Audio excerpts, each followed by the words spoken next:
Choose one ethical issue and develop a spoken reflection in which you discuss your moral stance on that issue. This is an opinion response, but you must support your opinion by referencing two of the following: class texts, personal experience, or outside research. Interesting.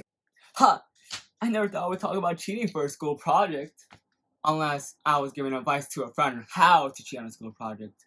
Or if I was called down to the principal's office for cheating on a school project. And with that being said, my moral stand on cheating is as follows. Cheating is an art form that not many get.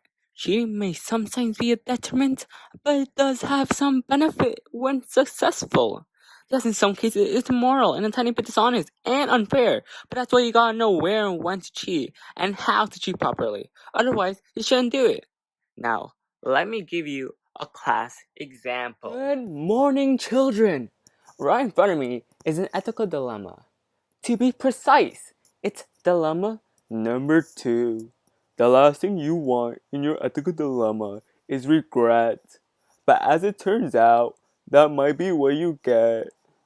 In this example, your best friend has been accepted to Harvard on a full scholarship.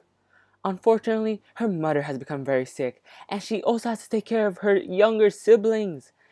This has all made it difficult for her to stay on top of her schoolwork and maintain her GPA. So one night, she calls you up, and she tells you about, this forgotten assignment that she did, right? She forgot. And you figure out that you have done the exact same assignment. And, you both go to very big schools, and it's unlikely that either of the two teachers will ever see the other's assignments. However, your school has a zero tolerance policy for cheating, and if you get caught, you may get an automatic F on top of other punishments. Now, what do? Do you email your friend? Of course you do! I would. Now, let me take you to the slides. Now it's all about consequence versus reward. Sure, you have nothing to gain, and I have a lot to lose if you do help. And if you guys get caught, then that makes things even worse. But by not giving her your essay, you're basically dooming her. She, of course, won't have enough time to do it all by herself. In this case, she fails. Not only in the class, but her life slowly falls apart, and you'll be there to witness it all.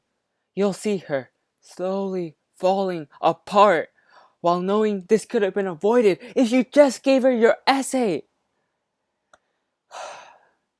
The chances of you guys getting caught would have been slim anyways, and failing one class wouldn't seem as bad as seeing your best friend degrade. It seems like cheating is the only thing you can do, and sometimes cutting corners isn't that bad. Sure, this example may have been a bit extreme, but I have personally, allegedly, cheated on multiple occasions. As a hypothetical example, I'll use math homework. Math homework seems like the easiest to cheat on. from a third-person point of view, of course. Just because the chances of someone getting caught are extremely low, and while the reward isn't that high, it's still a considerable reward for no risk. And the reward only becomes more trifle if the homework is pointless or if the students are overworked. And while yes, cheating isn't necessarily a smart solution, sometimes academically cheating is the only way a student can survive in this harsh school environment. Please keep in mind, this is all a joke. Thank you for watching. Ha ha ha ha.